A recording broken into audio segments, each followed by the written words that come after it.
మిగిలినటువంటి రాజకీయ పార్టీలన్నీ ఏమైపోయినాయి ఈ రాష్ట్రంలో?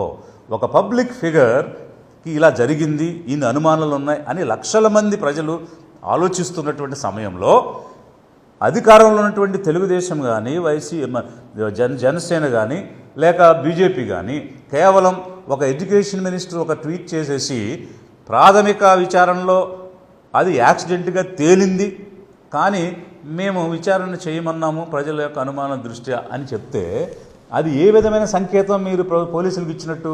అంటే ప్రాథమికంగా యాక్సిడెంట్ అని మేము డిసైడ్ చేసేసాము, అయినా మీరు అడుగుతున్నారు కాబట్టి విచారణ ఇన్వెస్టిగేట్ చేయమని చెప్తున్నాము అని అంటే మంత్రి గారు చెప్పిన దాన్ని మేము నిర్ధారణ చేయాలి కదా అన్న మెసేజ్ పోలీసులు తీసుకుని ఇది యాక్సిడెంట్ అని చెప్పారా? లేకపోతే వాళ్ళకు స్వేచ్ఛ ఉండి నిజంగానే ఇన్వెస్టిగేట్ చేసి కారణాలు కనిపెట్టి ఒకవేళ హత్య అయ్యి ఉంటే దాన్ని ఎవరు చేశారనే కోణంలో వాళ్ళు ఇన్వెస్టిగేట్ చేశారా? ఇవన్నీ కూడా ఒకవైపు అనుమానాలు వస్తూ ఉంటే ఇప్పుడు ఒకటి రెచ్చగొట్టొద్దు, వైలెన్స్ కానీ హేట్ కానీ ఇన్సైట్ చేయొద్దు అని ఒక స్టేట్గా ఆ స్టేట్కి related officers, inspector general of police కానీ ఎనీ అదర్ ఆఫీసర్ మాట్లాడటంలో శాంతిని కోరుకునే విధంలో మాట్లాడటం అనేదాన్ని అర్థం చేసుకోవచ్చు. కానీ ఇక్కడ అనుమానాలు ఉన్న అంశాన్ని వ్యక్తం చేస్తున్నప్పుడు అనుమానాలు తీర్చాల్సిన బాధ్యత స్టేట్ మీద ఉంది, ప్రభుత్వం మీద ఉంది. అలాంటిది తీర్చడం మానేసి నువ్వు మాట్లాడొద్దని నోరు నొక్కేయడం అనేది ఒక ఫ్యాసిజంని, ఒక డిక్టేటర్షిప్ని చూపిస్తుంది తప్ప అది ప్రజాస్వామ్యాన్ని చూపించడం లేదు. కాబట్టి మాట్లాడే హక్కు రాజ్యాంగం ఇచ్చింది, స్వేచ్ఛ రాజ్యాంగం ఇచ్చింది, సమానత్వం రాజ్యాంగం ఇచ్చింది.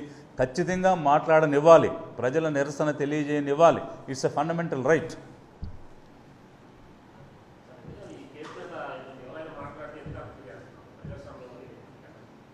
That's what I'm saying. ఇప్పుడు శాంతి సామరస్యం కోసం ప్రభుత్వం అనేకమైన చర్యలు తీసుకుంటుంది. అది it's prerogative of the state. ఆ విషయంలో ఎలాంటి ఆక్షేపణ కానీ కామెంట్స్ కానీ లేవు. కానీ ఇక్కడ ఒక అన్యాయం జరిగిందనే భావన ప్రజల్లో ఉంది. చనిపోయినటువంటి వ్యక్తి సామాన్య వ్యక్తి కాదు, ప్రజలకు సంబంధించిన వ్యక్తి అనేది ఒక మొదటిదైతే, రెండవది అది యాక్సిడెంట్ అని డిక్లేర్ చేయడంలో ఎవరికి కూడా కన్విన్స్ అయ్యేటువంటి పరిస్థితి లేదు. అందువల్ల ఉన్న అనుమానాలు లేవనెత్తారు, అడుగుతారు, ప్రశ్నిస్తారు. ప్రశ్నించడం ప్రజాస్వామ్యం అంటేనే ప్రశ్నించడం. సో ప్రశ్నించే వ్యక్తులకు సమాధానం చెప్పాల్సిన బాధ్యత రాష్ట్ర ప్రభుత్వానికి ఉంది. అలాంటి అనుమానాలు రాకుండా ప్రాపర్గా ఇన్వెస్టిగేట్ చేస్తుంటే అసలు ప్రశ్నలే తలెత్తావు. మేము అనేకమైన ప్రశ్నలు చెప్పాము, ఈరోజు అనేకమైన ప్రశ్నలు అడుగుతున్నాం, దేనికి సమాధానం రాలేదు. రానప్పుడు అనేకమైనటువంటి క్వశ్చన్స్ రావడం సహజంగా జరుగుద్ది డెమోక్రసీలో. It's state's responsibility to dispel the doubts.